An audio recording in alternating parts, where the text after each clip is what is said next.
Alright, dude. So the Joan Gamper is gonna be played this Sunday against Fabregas team. Cosmo. So, yeah, Cosmo. It's Cosmo. What's this? Oh, Como, no? Something like that. Cosmo Yeah. or Como. The Italian team, Fabregas team. So, obviously, I'm not looking too much into the game to see if Barca are gonna win or not. Yeah. But I do want to see how they play. That's one, because let's not forget that last season they lost it against Monaco 3-0, which was pretty. I think the fans were fuming, bro, because it was not a bad sign. So this kind of tells you how Barca have been preparing for the preseason, right, and how ready they are for the new season. So, it's going to be played on Sunday, right? And then also, the captains get to talk, they get to do those speeches. But with that being said, who do you think is going to be the starting lineup for the Joan Gamper? Because this will give you like a little bit of insight of whom, Flick is going to trust for the beginning of the season and whom he thinks his starting lineup is. Well, I know that you mentioned, right, that Lewandowski and Olmo are injured. Yeah, so Lewandowski, he just recently got injured, so he's not going to be available, and then Olmo's not going to be available either. Again. Yeah, bro. Just to touch my bases on Olmo, it's crazy because you told me that he was injury prone. I think there was Leipzig, right? At Leipzig he was always getting like injured for some reason. Yeah, he was never able to finish a full season. Yeah, and then last season for Barca, his first season, it was the same thing. He was injured a lot, and then now it's not a good look for him. And yeah, you cannot control injuries, right? No, injuries come and you cannot control them. But we know that injuries are pretty much can bring a player down, right? It can disrupt the rhythm. Let's look at Ansu Fati, for example, right? So, with this season coming up, our argument that he was never needed. Yeah, we've always said that. Yeah, because in my opinion, Olmo was a player that was not needed. I think he was. I see Olmo as that rebound player. Yeah, like that. It sucks to say, but it's true because I see him as a rebound player where, Barca and Deco and Aparte, they wanted Nico Williams that season. The season before, obviously. Yeah. The first time we got rejected. Yes, the first rejection. They wanted Nico Williams. Nico Williams rejected them. And then I think that out of desperation, because they kind of wanted to pump the chest and say, we still got it, they signed Olmo. And they couldn't sign him. Like they couldn't register him, yeah. But he was never needed, dude. No, luxury. It was a luxury. Yeah, he was a luxury signing, and it's even proven now because not only is he injury prone, but the midfield is stacked. It is, bro. And I remember we had mentioned that. I think I mentioned it to you that I said, Flick has been kind of, okay in a sense where he can kind of select players, but because some of them have been injured, like Gavi was still coming up from the ACL, recovering. Casado had gotten injured. Olmo had gotten injured. Bernal was injured. But now, bro, now Flick comes into this new season, and obviously Casado, Bernal, Fermin, Gavi, De Jong, and Pedri and Olmo, they're all gonna want to play. So now you're gonna have to be able to distribute, the minutes. And not just that, bro, but now there's one youngster coming up, Jerome. Oh yeah. Dude, he's killing it too, And then let's not forget that Rooney, the new signing, the youngster.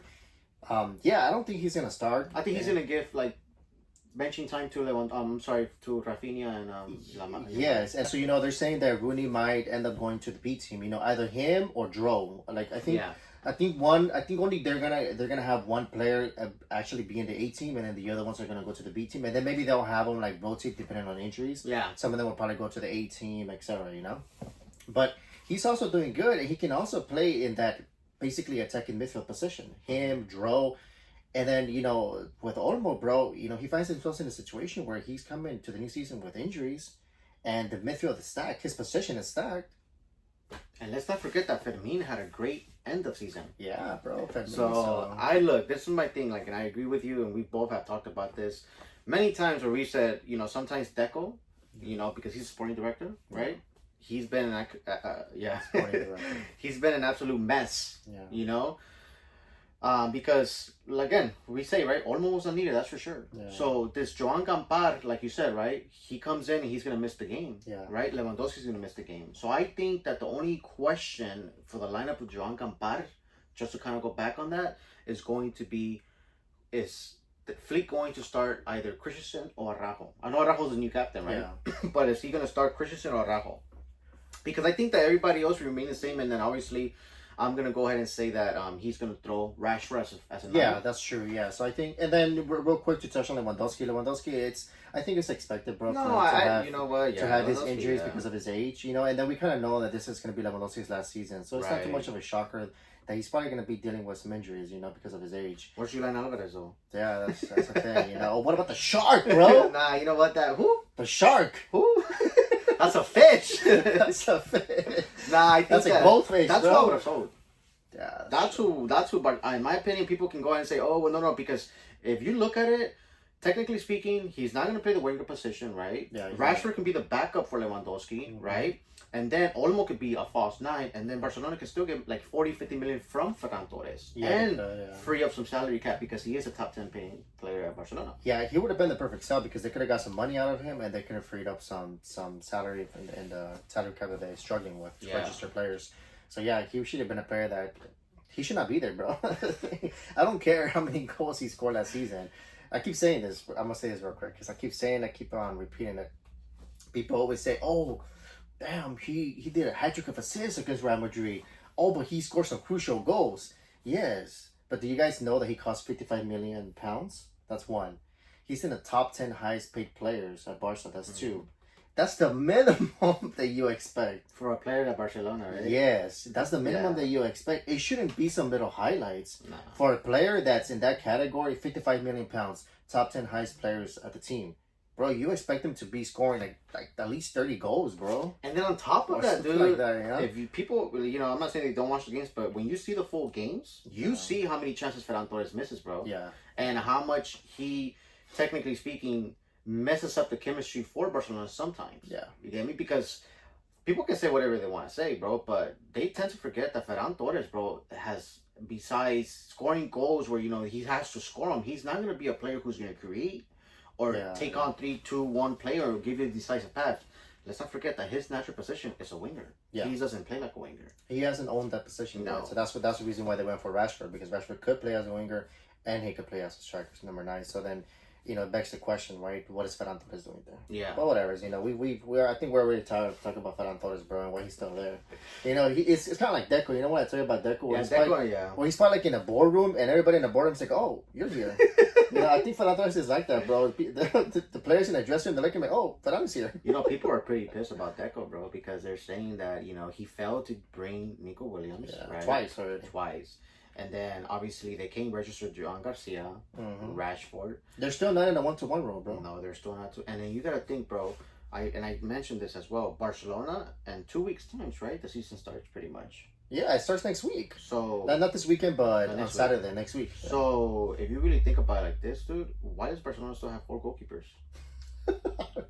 What's going on, Deco? Why do we still have 4 goalkeepers? 4 goalkeepers, bro. And they're trying to... You can't get rid of a goalkeeper? And I'm not saying that... Obviously, we know Nyeka Peña unfortunately fell out with Fleek. Yeah. But why haven't they sold Nyeka Peña? The only player they sold, got rid of, was Paul Victor. And Ansu Fati, they loaned them out. Yeah. Inigo Martinez. Inigo Martinez. They let him go for free. What the hell, dude? Yeah, bro. And then, we're going to touch bases on Inigo Martinez right now because just to kind of go through the lineup for Joan Gamper, right? Who we expect. Yeah. So Rashford, because Lewandowski's injured, right? Right winger, Lamine Yamal. Your cam will be Gavi, right? Mm-hmm. Gavi will be my cam. Okay, Gavi. Because I think Gavi is having a good preseason under for this season right now. Yeah, I agree. I think Flick is gonna start with Gavi, and I think he's gonna start with Rafinha on the left. Right.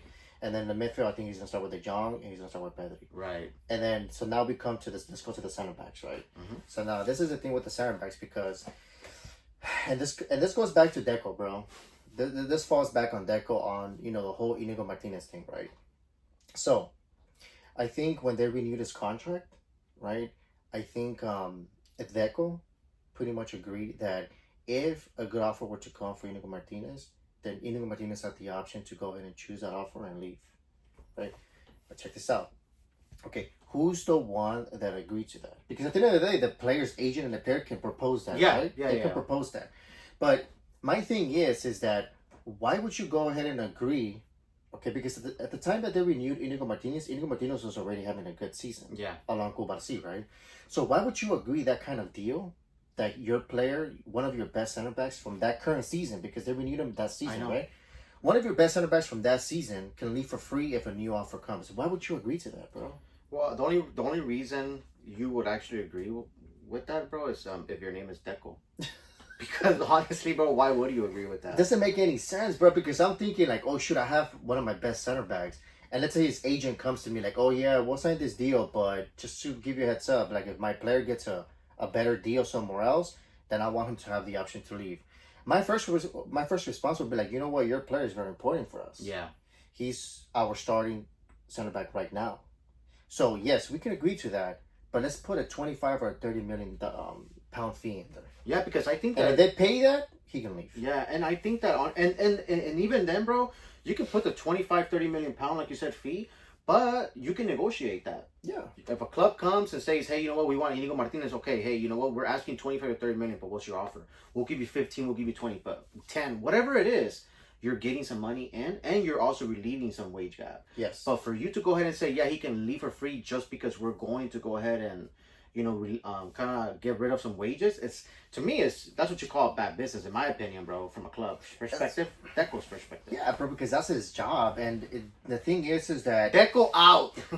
and the thing is that, bro, like, you know, the job that Inigo Martinez did last season, dude, he was crucial for Barca. It was really crucial for how Fleek wanted Barcelona to play. Yes, he was crucial for Barca, bro. So I think this one, I think has stinged a lot of Barca fans. Yeah, I think it has. When I saw the news, bro, I was like, yo, what? Yeah. I was like, he's leaving for so look, I was on Twitter, right, or X, and then I was looking at the news, you know, and then all the reports started coming out like, oh, Inigo Martinez might leave. Horacio Romario said it, right? Mm-hmm. He said, Inigo Martinez might leave, whatever, blah, blah. And then next thing you know, bro, I see, okay, deal done, he leaves. And then I'm like, what the hell happened? And then they say, Inigo Martinez leaves for free. I'm like, what? And then check this out. That's not crazy. the worst part. The worst part is there's some reports that are saying that still may not be enough for Barca to get back to the 1-1 rule. Can you believe that, bro? Well, you know what, bro? We do have four, but it's okay, Deco. We have 4 goalkeepers. You know? The 4 goalkeepers will do it now. This is what I'm That's saying, right, crazy. dude? And I think a lot of people might be like, well, what are you talking about? You know, this and this and this. But it's because, you know what? Like, look, if you're, in my opinion, right, you gotta have your shoes on the ground, right? You gotta say, hey, you know what? Last season we didn't get Nico Williams, but you know what? We wanted Olmo, but can we even register him, right? Yeah. Because at this point, if you would have never spent 55 million on Olmo, Mm-hmm. you would have never spent 40 million or 65 million on Roque. And That's 100 million, over 100 million. right, there, right. bro. And then you come and you can register Olmo, right? And then you're having issues in a sense where he can't be fit, you know. And then you're in a deeper position where your middle's a stack, right? And you're looking at it like, do we actually need Olmo? Olmo's a luxury, bro. Olmo will start, in my opinion, any club, right? I think he will. But the problem is that at Barcelona, that he wasn't needed, especially for that position. He wasn't needed, bro. And then you know, that's where the reports were coming that supposedly they were looking into selling Casado. Yeah. Oh, Bro, my God, that like, was bad. I was freaking like, goodness. I was like, yo, what's going on? Because how can you sell a Canterano, bro? Casado came from La Masia. Yeah, he did, bro, and he was crucial for Barca that season. I would say he was more crucial than Dani Olmo. Yeah, in my opinion, he was, bro. The only reason why, until he got injured. I'm gonna tell you something. The only reason why De Jong was able to kind of have a great end of season is because Casado got injured. Because I think that Fleek was 100% trusting Casado. Yeah, bro. I think he was trusting Casado, and I think when Casado got injured, that's when De Jong started stepping up, and I think De Jong took his chance, and he took it right. You know, he was And ready at to the time, step up. bro, I think both you and I said, how can you remove Casado? Yeah, you couldn't remove him. So that's what I'm saying. And then these reports that were coming out that Barcelona wanted to get rid of Casado because they have too many midfielders and then to release, you know, some salary.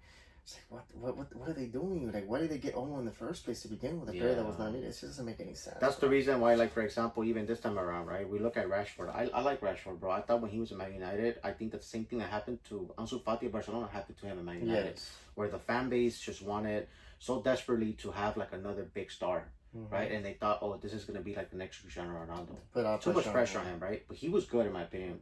Rashford, when he was coming in, I think he was really good for Man United.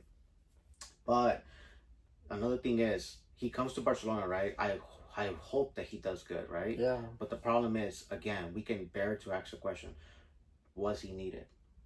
Was he needed in the sense, yeah, you know, we get excited, bro. It's a new player, you know, who has really good potential. He can do good, but was he really needed?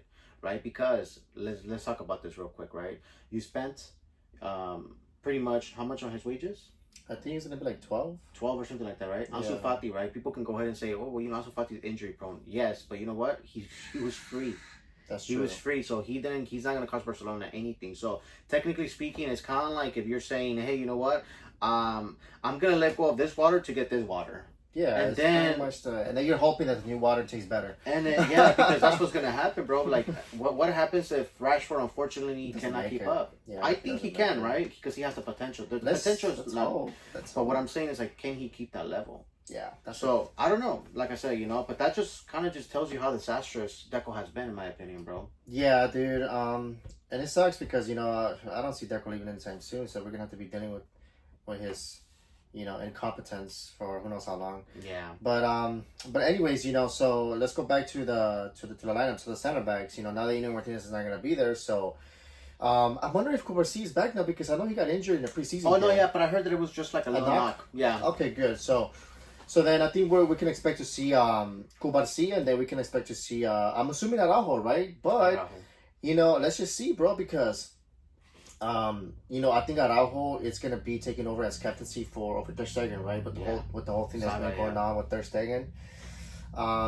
So maybe with the whole Ter Stegen thing, maybe him getting the captaincy, being the main captain, maybe that could probably make him do a little bit better.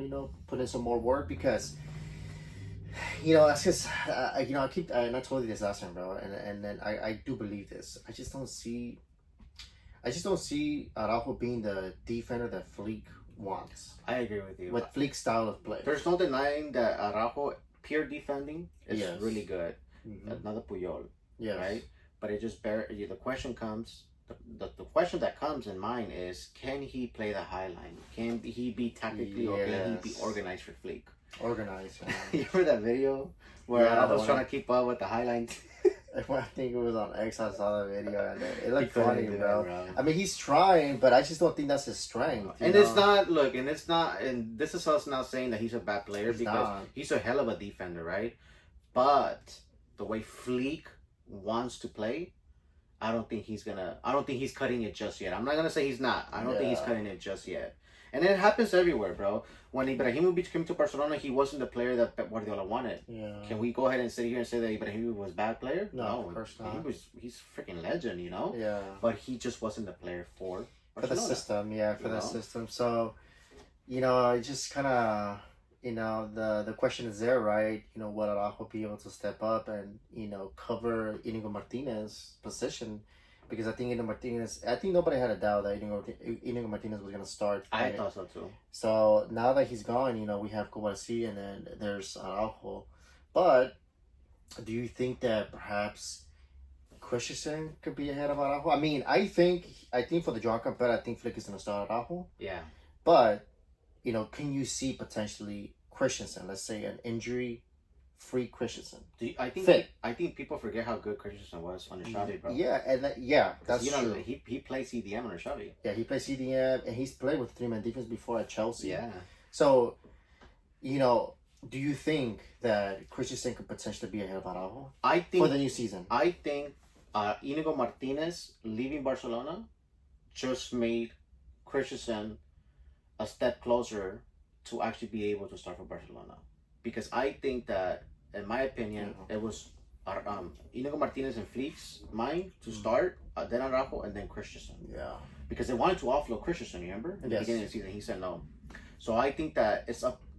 If he wants it, he can grab it, and I think that it's not that far of a reach. Yeah, I don't think so either. I think he can do it, bro, because Christensen, he's good, right? For Barcelona, he's been good. At Chelsea, I know he wasn't good for Chelsea. No, he was all right, but I have a buddy that he said he used to hate Christensen. Well, it's because I think the three-man defense, it was kind of hard to play. Do you remember the goal that Real Madrid? No. Messi when he passed to Iniesta in the Champions League? Oh, yeah, I remember that goal. Who gave him the ball? It was Christensen. Oh, it was Christensen? Yeah. Oh, okay, so, but whatever, but what I'm saying, at Barcelona, at least, he's been doing good, and, the system has probably worked for him, and I think that Christensen can be a little bit more tactically organized than Araujo can. And I don't think Christensen is a bad player, bro. Which is my personal opinion. Well, let's just see, bro. Let's see what happens. But I do think for the Joan Gamper, I think we're gonna see Araujo starting though, and I think Flick is gonna start him at the beginning of the season, and then as the season progresses, we'll see. I would not be surprised though if Christensen stays injury free. If Christensen later on during the new season, is ahead of Araujo. I wouldn't be surprised. It wouldn't surprise me. Well, let's see what happens, dude. I mean, we can see what happens. Hopefully, now. I wanted to ask you one final question too. And well, real quick though, do you so right back still Koundé? Yeah, right back Balde, Koundé, right? Balde, And then goalkeeper Joan Garcia. Yeah, right? Joan Okay. Garcia. I think the only problem that Flick is going to have is once Lewandowski returns and Rashford, comes being able to go play in the wing, who's going to occupy that camp position? And it's going to have to be between Gavi, Fermin, and Olmo. If Olmo does come back and. No, I think it's gonna be Rafinha, bro. So you're saying? Oh, you're saying? Oh yeah. It's gonna be Lamine Yamal, Rafinha, Rashford. That's what I think. I think eventually that might be the starting lineup. I think. I depending on how Rashford does. Though. Yeah. I think that spot is up for grabs for Rashford. Bro. It is. I think the left wing position is up for grabs for Rashford. Like you said, I think he can own that position depending on how he does. And I don't see Gavi or Olmo ahead of Rafinha right now, bro. Me either. In the camp position. No, me either. I don't. I think Rafinha will be playing behind Lewandowski and the Lamine Yamal. But it's also dependent on how Lewandowski does. Yeah. Because if Lewandowski, let's say he's just falling off, because of his age and whatnot, then maybe Flick can move Rashford to the number 9 position. He can put Rafinha on that wing, and then you can have Olmo or Gavi fight for that camp. Or for me too, depending on the situation. So what's your take or what's your opinion about having Bernal and Casado? How do you handle those minutes? That's gonna be an interesting one. But you know what though, for Bernal, bro, I kind of see something similar happening to Bernal, what happened to Gavi last season, where Gavi was coming from an ACL injury, and Gavi unfortunately he had to sit in the bench a lot. Yeah. And I think Bernal for this season coming up, I think he's gonna be in the bench a lot, and he's gonna have to kind of fight his way through the team. So I think right now, you have De Jong, you have Casado ahead, and Pedri ahead of Bernal. Yeah, I agree. It's just that it's interesting because let's not forget that Bernal is only 18 years old. Yeah, he's young, but he has a lot of time to fight for that position and whatnot. So. Well, I mean that, but a player can go pretty much get tired and then decide to leave. That's true. And let's say if he's fit again, he feels good, and let's say the coach just doesn't trust him again, he can probably choose to leave. That's true. Or because he's young, he can recover more quickly. Yeah. And he can probably even bench, who knows, De Jong, if they say De Jong falls off. Because, De Jong sometimes, he had a good end of the season, but that doesn't mean that the full season was good either. No. So, yeah, it's going to be interesting, bro. But, for right now, the ones that we mentioned, I think are the ones that are going to start. And I think those are the ones that Flick is going to start with. And with all that being said, so what are your expectations, bro? Because the new season's coming up, so Barca came from a domestic treble. Oh, treble! Yeah, they came from a domestic treble, but they didn't win the European treble, right? So they missed out on the Champions League. So, what do you think? Because also in ESPN, they have Real Madrid as favorites for the Liga, bro. I don't know why. It's crazy, dude. But what do you think? Like, how far do you think Barca can get, and what do you think Barca are gonna win for this season, dude? So let me start with the whole Real Madrid and ESPN, right? I think that sometimes, you know what, bro, people just go ahead and just put Real Madrid there based on their history, right? Based on their name, yeah. And their name, and there's nothing wrong. Just with like that, they put them ahead of Arsenal because of their name, pretty much, dude. Because Real Madrid is always going to be Real Madrid. Yeah, that's true. Let's not deny that, right? And Real Madrid is always going to be there. They're always going to try to compete. Let's also not deny that. Mm-hmm. But the problem here is, can you actually say right now that Real Madrid is better than Barcelona? If we go back from last season, I don't think so, right? So with that being said, I'm just going to go ahead and laugh at what ESPN said. Because for me, I think Barcelona is going to be the favorite to win a Liga this season. Are they? I don't know. Obviously, we can't predict that. In my opinion is that I think Barcelona can win it. Yeah. And I think Barcelona can again be there where they were in the Champions League, bro. But I want to see 3-4 games of Barcelona's season for me to be able to predict that. But from a fan base, bro, I think Barcelona should at least again make it to the semifinal, to the final of the Champions League, and actually try to win it, bro. Yeah, I think Barca are gonna make a far in the Champions League. I'm not gonna say they're gonna win the Champions League yet because we went to see how the season progresses, but I do expect them to be in the semifinals of the Champions League. Unfortunately, if Flick got there once, guess what? We're gonna expect that. We're gonna expect that so he can get there again. So I'm expecting that they can get into the semifinals of the Champions League. Of course, anything can happen, but that's my expectation. In the league, I expect Barcelona to win it. Me too. I expect Barcelona to win it because Real Madrid right now they have a new coach. The players have not adjusted to his system yet, to Xabi Alonso's system. Yeah, it's a work in progress. It's gonna take some time. They have their issues of their own, bro. They're gonna deal with Vini, Mbappe. They're gonna deal with Rodrigo. So they're gonna deal with all that crap. So right now, I think Barca they already know what to. Well, they're just continuing from last season, basically. Yeah. They already know what to do. They need to know that not to be messing up, and they know what to do. So I think Barca can win the league. I think Barca can make it to the semifinals of the Champions League. Now the Copa del Rey is up in the air, depending on injuries, depending on how fit they are, how concentrated they are. They could probably maybe not win that one, but I do expect them to get at least to the quarterfinals or semifinals of the Copa del Rey too. The Champions League does worry me though, bro, and I'm gonna tell you why. Because PSG is there, and PSG have shown from last season that they've been really good. They're the Champions League winners, of course, treble winners. And Chelsea, Chelsea. That's what I was gonna tell you. So, like, PSG is the treble winners, yeah, right? Champions League winners from last season. Chelsea just beat the treble winners, right? Chelsea's doing really good in my opinion as well. At least in the Club World Cup, they're really good. Yeah. And then you have Liverpool, bro. Have you seen how Liverpool are stacking up with Florian? Yeah, dude, Liverpool. Yeah, they're buying a lot of players. We're spending a lot of money. So, right, so Liverpool is there again. They just renewed Van Dijk and Salah. Yeah. So Liverpool's gonna be there. Yeah, they're gonna be a contender. Real Madrid is Real Madrid, of course. Yeah. You know. Inter Milan is probably going to be going to that transition. Yeah, Inter Milan, I probably don't see them getting as far. Maybe AC Milan either. But then the team, I was in my mental good for the team that both you and I said that pretty much what they needed and they got is Arsenal, bro. Yeah, they got the striker. They got Girokias. Yeah, I forgot his. From from Porto? No. Sporting. There you go. And they got Subimendi. Oh shoot! Okay. yeah, bro. They didn't like Subimendi. They actually got him. They got Subimendi. So you have Subimendi, you have Rice, and you have Odegaard as your middles.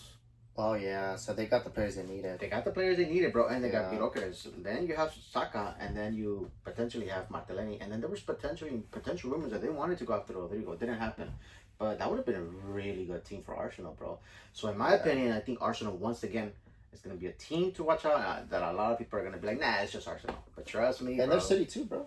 And then City. But City, I think City kind of Bayern too. City kind of remind me of that of the stage that, in my opinion, Real Madrid are in right now, where they're kind of starting to have to figure themselves out again. Yeah, they have to kind of go through the Bruyne phase of the midfield. Yeah. I don't see Bernardo Silva being as crucial as he was maybe 2 years ago. So I think City are going to go through some transitioning. So yeah, you're right. So I think right now, you could probably have Liverpool, Arsenal, and Chelsea maybe ahead of City. Yeah, I think so too. I would say so. But yeah, I mean, but that's the expectation. So we'll see what happens. And I look forward to the game, but to see how Barca play and then to see the captains talking and see what happens.